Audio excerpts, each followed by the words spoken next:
Thomas. I'm Karina. And we're going to give a little presentation about Lytos Tech.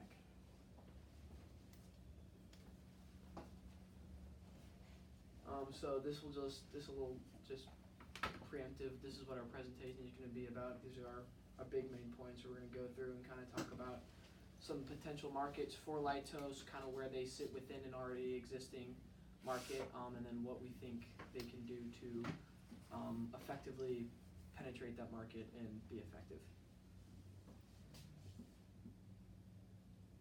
Okay, yeah, so first we're just going to talk about the biofungicide market as a whole. And there is already a very large existing market, both on the organic and non-organic side, product-wise within the market.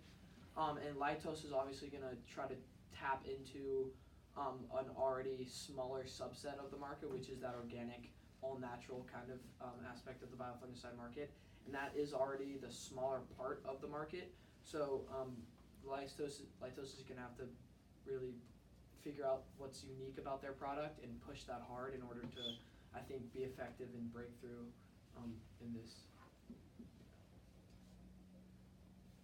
So places for Lytos in the market.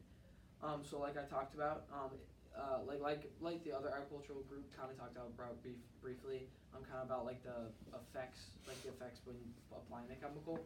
So like right with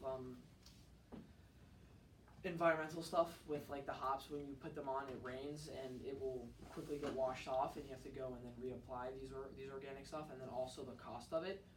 So two big things that if Lytos does, like if Lytos can stay on through harsher rain and weather conditions, it will have a big advantage over their competitors in the organic market, and then also cost, because the overall cost of these organic biofungicides compared to the non-organic ones is extremely massive.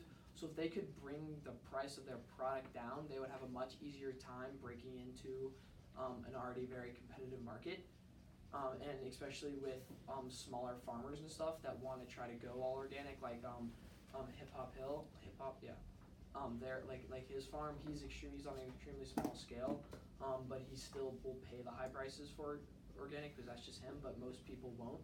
So if they're able to get an organic product that is cheaper, they'll have a lot more success. And then I'll talk about the hops market a little bit.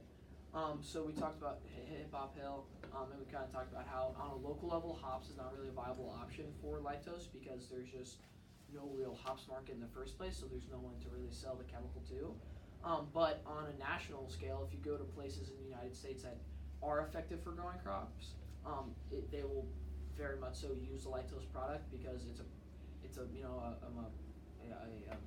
produce that needs the chemicals and that it needs kind of constant watch from all these biofungicides and stuff like that. So not necessarily in Charlottesville, but outside of Charlottesville would be very effective, or really outside of Virginia.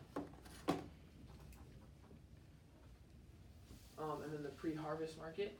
So basically what we were kind of talking about earlier, how it's big. We've already kind of talked about this stuff here.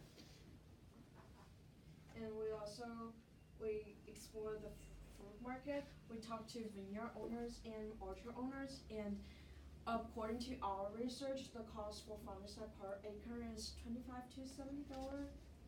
And we've reached out more than 10 vineyard owners, and that's the replies we get. Like I chose some particular ones, and based on this replies, we got the conclusion that there's like most of the vineyard owners are still using chemical ones, and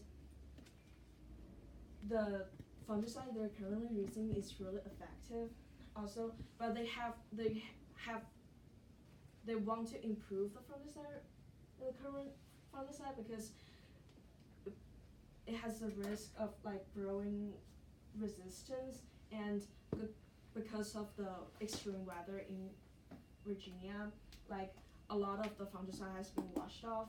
And also we asked the question about like, do you want to go for organic? They say like they would love to, but it's like impossible to use all organic product in Virginia.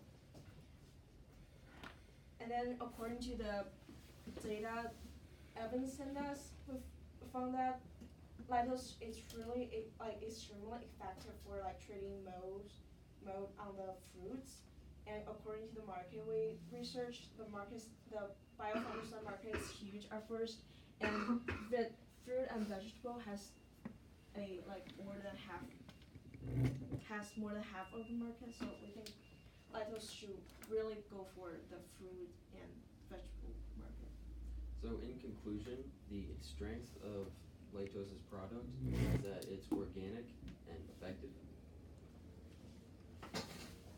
The weaknesses are that it's not very practical in Virginia because of the climate and its variability, and with all other organic pesticides,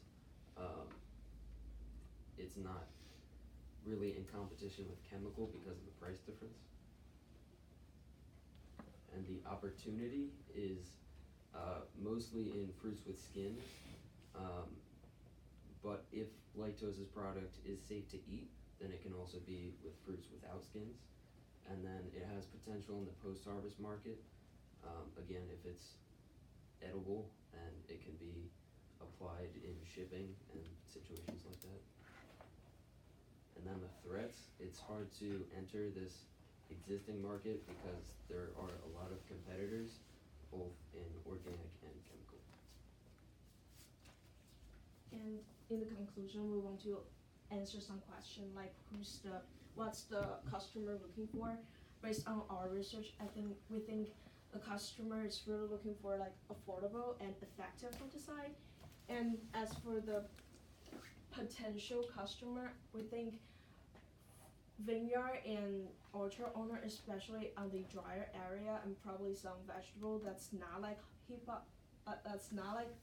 hops, will be potential customers for lactose. And what's currently missing in the market is that the fungicide are not like resist to the rainwash, and biofungicide, like it's hard to apply biofungicide largely because it's really expensive. And while lactose, we conclude that it's organic, environmentally friendly, and effective. Yes, that's it. Thank you.